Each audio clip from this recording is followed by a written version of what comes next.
तरस हे आश्चर्यकारक प्राणी आहेत जे त्यांच्या अद्वितीय हसण्यासाठी आणि मजबूत जबड्यांसाठी ओळखले जातात। तरस त्यांच्या सफाईच्या सवयींसाठी प्रसिद्ध आहेत। ते सफाई कामगार आहेत, याचा अर्थ ते इतर प्राण्यांचे उरलेले शव खातात। ते लहान प्राण्यांचीही शिकार करतात। ते मांस, हाडे आणि काही वनस्पतींसह विविध प्रकारचे पदार्थ खातात। त्यांच्याकडे मजबूत पाय आणि तीक्ष्ण दात असलेली एक शक्तिशाली शरीर रचना आहे।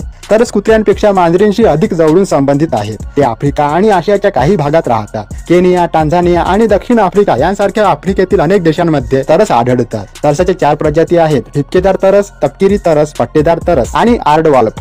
तरस वेगवेगळ्या रंगात येतात, जसे की तपकिरी, राखाडी आणि काळा। ते कुडे नावाच्या गटांमध्ये राहतात, ज्याचे नेतृत्व रबर मादी करतात। ते उत्कृष्ट धावपटू आहेत आणि ते ताशी 60 किलोमीटर वेगाने धावू शकतात। प्रजातीनुसार त्यांचे वजन 40 ते 90 किलोग्राम असू शकते। तरस खांद्यावर सुमारे 70 ते 90 सेंटीमीटर उंच असतात। तरस देखील चांगले पोहणारे आहेत, जे त्यांना नद्या आणि नाले पार करण्यास मदत करतात। तरस त्यांच्या हसण्यासारख्या आवाजाचा उपयोग त्यांच्या कुळातील इतर सदस्यांशी संवाद साधण्यासाठी करतात। आई तरस एका वेळी 3 ते 4 शावकांना जन्म देतात। शावक सामान्यतः डाग किंवा पट्ट्यांसह गडद रंगाचे असतात। आई त्यांच्या शावकांची चांगली काळजी घेतात, तर कुळातील इतर सदस्य त्यांचे संरक्षण करण्यास मदत करतात। जंगलात तरसाचे आयुष्य सुमारे 10 ते 20 वर्षे असते। त्यांना बऱ्याच संस्कृतींमध्ये धूर्त आणि सफाईचे प्रतीक म्हणून पाहिले जाते। चिथावणी दिल्याशिवाय तरस सामान्यतः मानवांसाठी धोकादायक नसतात। तरस हे कुशल शिकारी आहेत आणि ते स्वतःपेक्षा खूप मोठे शिकार करू शकतात। त्यांना वासाची तीव्र भावना असते, ज्यामुळे त्यांना अन्न शोधण्यात मदत होते।